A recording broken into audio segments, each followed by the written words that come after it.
하나님은 하나님의 자녀들에게 복 주시기를 원하시는 분인 줄 믿으시길 바랍니다. 하나님은 하나님의 자녀들이 이 복을 받을 뿐만 아니라 이 축복의 통로로서의 삶을 살아가기를 원합니다. 즉, 복을 받는 것에 그치는 것이 아니라 복 자체로서의 삶을 살아가기를 원하십니다.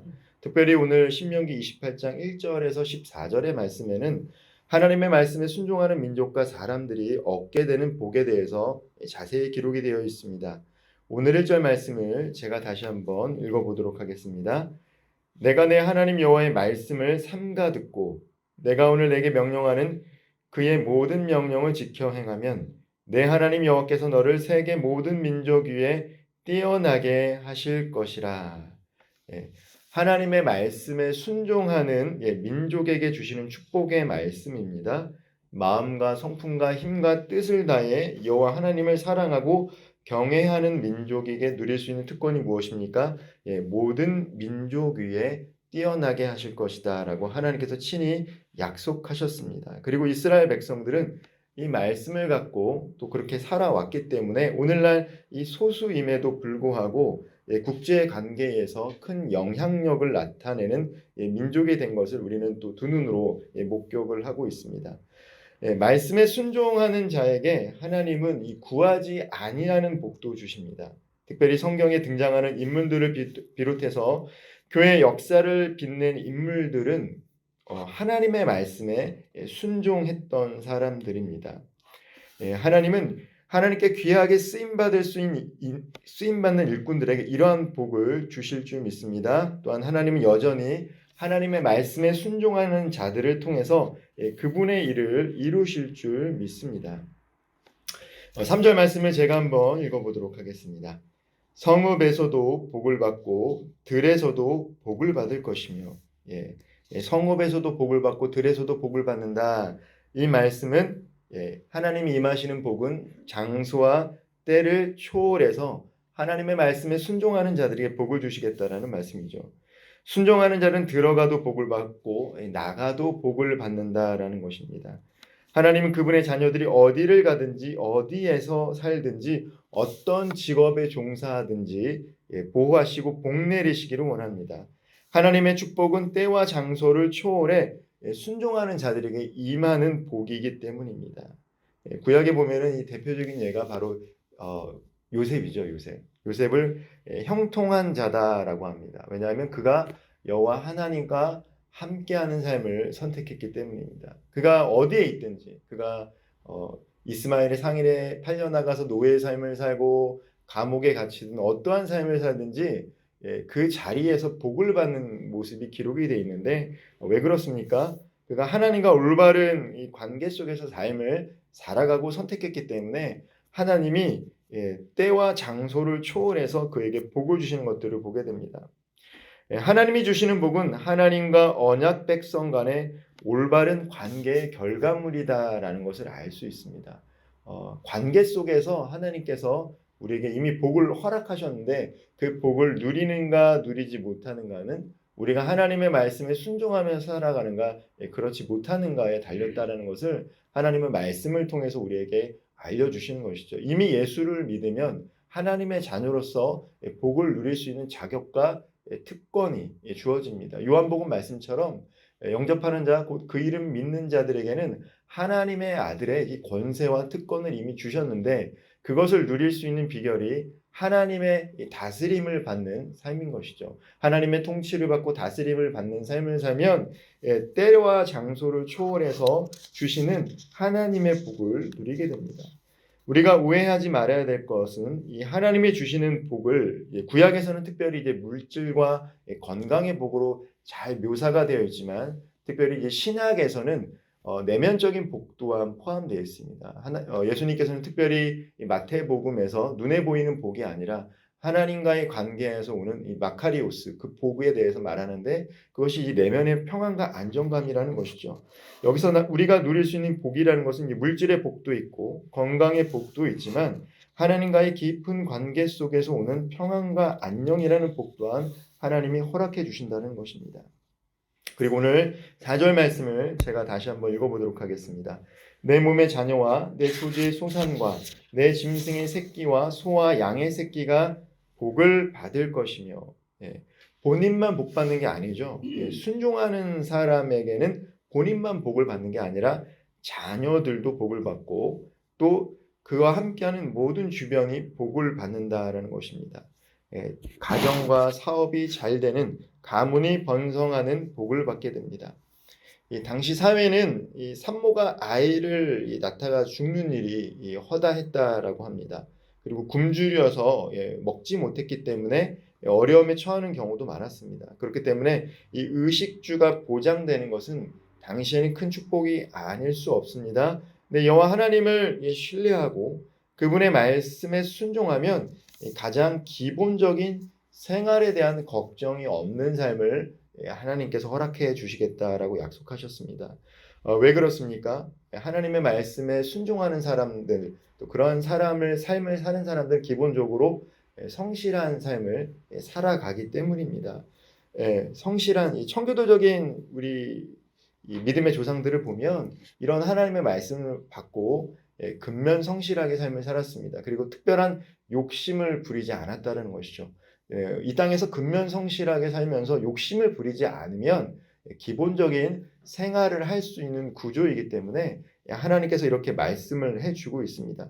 특별히 이 자녀들 또한 복을 받는다라는 것은 부모님의 그 순종하는 모습을 닮아갔던 자녀들이기 때문에 신앙생활을 하는 부모님의 모습을 봤기 때문에 그 자녀들도 하나님의 말씀에 순종하는 삶을 살면 그 자녀들 또한 복을 받는다라는 것입니다. 7절 말씀입니다. 여호와께서 너를 대적하기 위해 일어난 적군들을 내 앞에서 패하게 하시리라. 그들이 한 길로 너를 치러 들어왔으나 내 앞에서 7길로 도망하리라.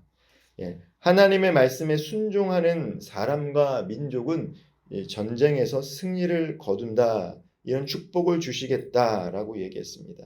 역사적으로 이스라엘이 이제 독립을 해서 영토를 갖고 주변의 아랍 국가들과 여러 차례 전쟁을 펼쳤음에도 불구하고 많은 민족이 연합해서 이렇게 전쟁을 펼쳤음에도 불구하고 실제로 이스라엘이 이겼습니다. 이런 것들을 통해서 하나님은 하나님을 신뢰하는 사람들, 민족들에게 이러한 패하지 않는 이 전쟁에서 승리할 수 있는 여호와 니시 하나님을 경험하게 하신다라는 것이죠. 그리고 다윗을 통해서도 하나님께서 다윗을 사랑하셔서 특별히 그에게 이런 복을 준 것이 아니라 다윗이 하나님의 말씀을 신실하게 쫓고 살아갔기 때문에 사방에 우겨쌈을 당할지라도 항상 다윗의 삶 가운데 피할 길을 줬다는 것입니다. 마찬가지입니다. 오늘도 성도가 신실하게 하나님을 바라보고 하나님의 말씀에 순종하며 나아가면 하나님이 친히 우리 삶의 전쟁 가운데 영적인 싸움 가운데서 대장이 되시고 방패가 되셔서 앞서 나가 싸우실 것입니다. 전쟁의 승패는 군사의 많고 적음에 달려 있는 것이 아니기 때문입니다. 군사의 많고 적음에 달려 있는 것이 아니죠. 특별히 사울의 아들 요나단이 자기에게 무기를 든 소년과 함께 블레셋 사람과 싸움을 하러 갈 때 거기에 대략 20명의 적들이 있었는데 그때 요나단이 했던 말이 그렇습니다. 싸움의 승패는 사람이 수의 많고 적음이 아니다. 하나님에 대한 신뢰함이 있었기 때문에 이런 고백을 했고 또 그러한 고백을 했던 사람들을 향해서는 하나님께서 전쟁 가운데 승리를 하게 하신다는 것이죠. 성도가 영적 전쟁에서 승리할 수 있는 비결이 무엇이겠습니까? 대장 되시는 하나님을 신뢰하며 그분의 말씀에 순종하는 것입니다. 환경과 사람에 눌릴 수 있는데 변하지 않는 불변하신 하나님의 말씀만을 붙잡고 하나님을 신뢰하게 된다라면 사방에 해하려고 하는 많은 사람이 있더라도 하나님은 반드시 그 사람을 보호하시고 지켜주시는 줄 믿으시길 바랍니다. 하나님은 하나님의 사람들을 항상 하나님의 날개 그늘 아래 보호하시는 분이십니다. 믿음의 사람들은 이 말씀을 믿기 때문에 믿지 않는 사람들과 세상 속에 살아가면서 때로는 두려울 때가 있지만 하나님을 신뢰하기 때문에 하나님의 말씀대로 살아가는 것입니다. 하나님은 성도에게 전쟁의 무기로 말씀을 주셨습니다.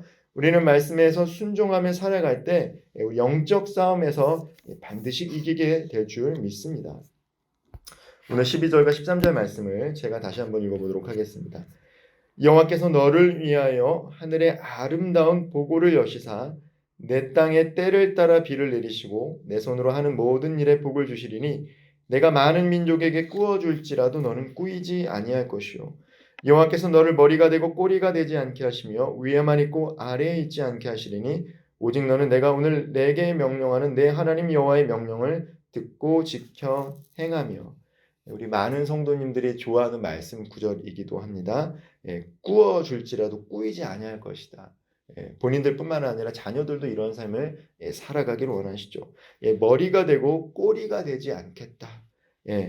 이 말씀을 우리 많은 성도님들이 특별히 좋아하는 말씀 구절입니다.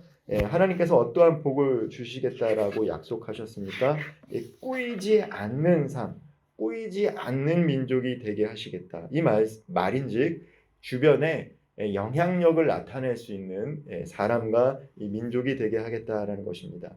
꾸이는 인생은 사람들에게 좋은 영향력을 나타낼 수가 없죠. 어떤 사람들에게 찾아옵니까? 나눠줄 것이 있는 사람, 그 사람과의 대화에서 유익이 있는 사람, 그 사람과 함께하면 무엇인가 배울 수 있는 사람들에게는 사람들이 항상 찾아옵니다.